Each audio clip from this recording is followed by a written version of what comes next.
Is it the first Metallica show, maybe, or maybe it was a concert that he did something at, or you guys did something cool? I mean, all those early gigs, you know, they used to play, like, Killeen, Texas was badass, you know. That was in '84.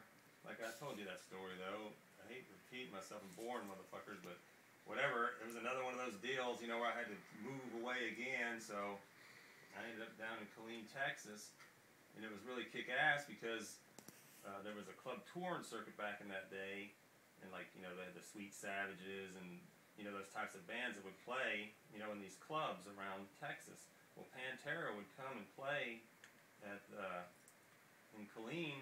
At the club was called Woodstock.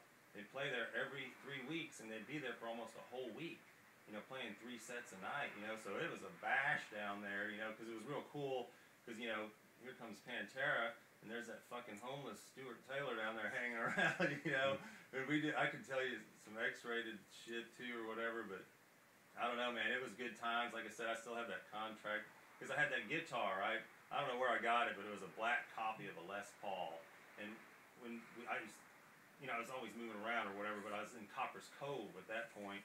Well, Daryl then, they used to come over there, and then we'd have cookouts and shit, you know.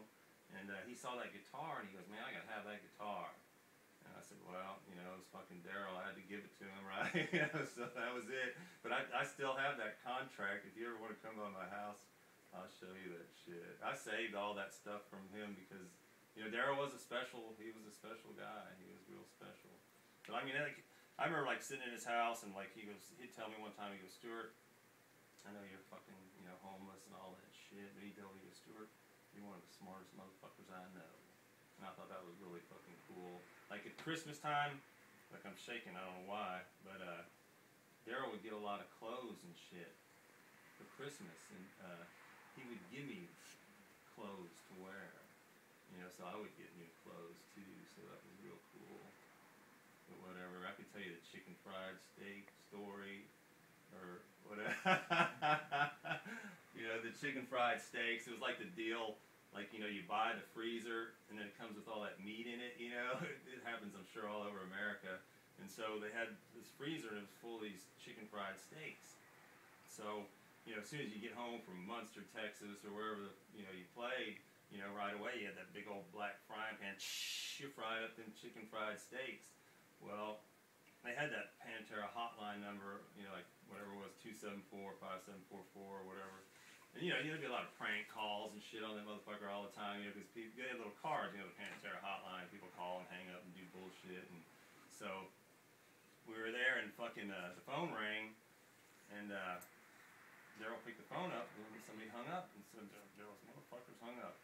So the phone rings again, and Rex goes, famous last words, I'll handle this. So he answers the phone, he goes, listen here, you motherfucking piece of shit, motherfucking son of a bitch, oh, the Eldon. It was Daryl's dad, you know. And so he fucking rips him a new asshole, right?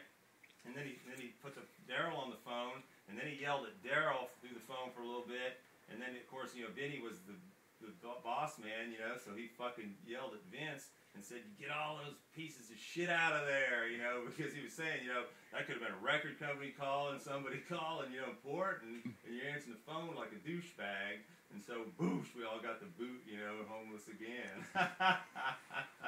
When we were doing that book right here, when Daryl's dad was coming to my house, you know, first he wanted just a few slides here and there, you know, he kept coming back and back, you know, but I said, hey, you remember that time you threw us all out of the house? He said, oh no, I don't remember that. You don't remember that one. You needed pictures for that book. Just don't put that on the radio. Hey, talk about your contributions to He Came to Rock. Like, maybe you can say, like, started out by saying, you know, Daryl's picture book,